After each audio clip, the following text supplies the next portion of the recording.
So I wonder if anybody else can relate to this. I was raised by a very emotionally dysregulated person. And whenever I would want to go do something that was like extracurricular, outside of just going to school, coming home, something like going to the neighbors to go swimming, or go to a friend's house, or go on a field trip that was not a normal field trip, but like, one of those extra ones, sign up for an extra program, anything like that was just out of the ordinary. The default answer was always no. There was not necessarily consideration for, well, could we make this happen? Now, that no would sometimes get turned into a yes when it was really evaluated.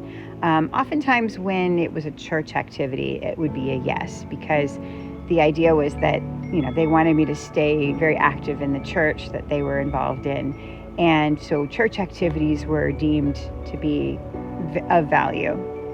So I got to go to like church summer camp and things like that. So I'm glad for that. Church dances, special activities, that ended up being okay. So honestly, if I didn't have that, I don't think I would have ever been able to leave the house. But anything else, it was always a default to no. Now, when the no would get turned into a yes, because I would ask why, sometimes that would get turned into a yes, but there was always a huge emotional price tag on that. So it would, fine, you can go, you can do it. But then there would be door slamming, there would be screaming, there would be stomping. It was something that I would be paying for days at a time. And so oftentimes I just got to the point where I stopped asking to do things, because the message I got as a child was that good kids sit in their rooms and be quiet.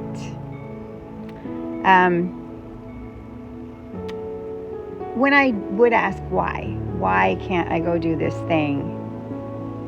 And I really meant it. Like, why? Is there a good reason? Are we doing something important? Is this something we can't afford? Like, can you just give me a reason so that I can understand, when it's okay to ask and when it's not okay to ask?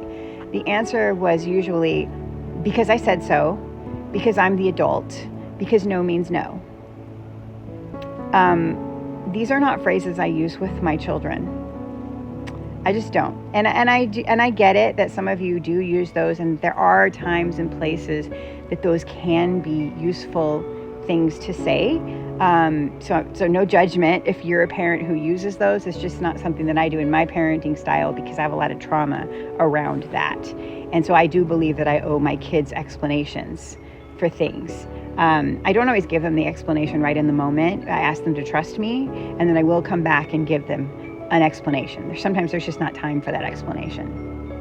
And that's, to me, that's okay. I think I've built a lot of trust with my kids in that, because I want them to understand. You asked for this thing, and I said no, and this is the reason why. You don't have to like the reason, but it is the reason. But just not giving them a reason, I don't think that that's fair. So as an adult, I was thinking back on this, and I still am kind of like, why? Like, why was the default always no?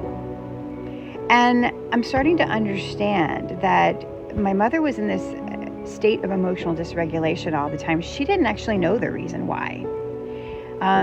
But I do know that there were a lot of people that she just didn't like, because they didn't like her, or maybe didn't act like they absolutely adored the ground she walked on. So she assumed they didn't like her, and therefore she didn't like them. Which really didn't have anything to do with me, but I think somehow she thought it did.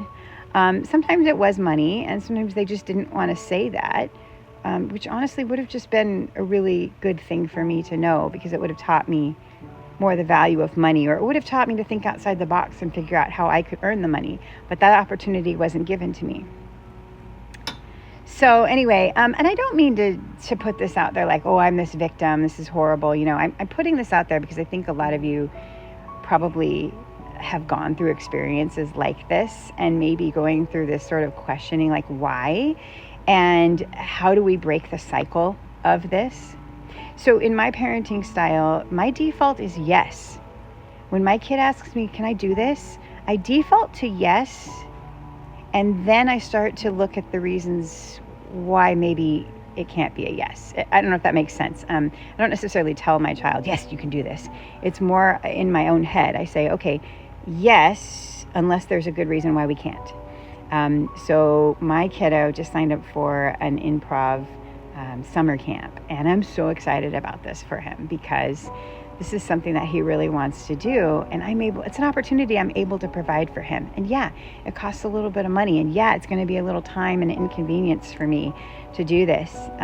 But those were not reasons that were enough for me to say that I didn't want to do it for him, that I didn't want to offer it to him. It was more of, is there a reason why? Like, is the inconvenience big enough to me that I shouldn't do it? And the answer was no. I can handle a little inconvenience, because to me, the joy of seeing my child have an opportunity, the joy of seeing my child make new friends, all of that is super important to me. And it's not about me, it's about my kid. So I guess I put this out there because, I view myself as a cycle breaker, and I know a lot of you also are in the same boat that I am on how can we break these cycles, how can we make our children's lives better. And this is one way I've found. So let me know in the comments if you've had similar experiences.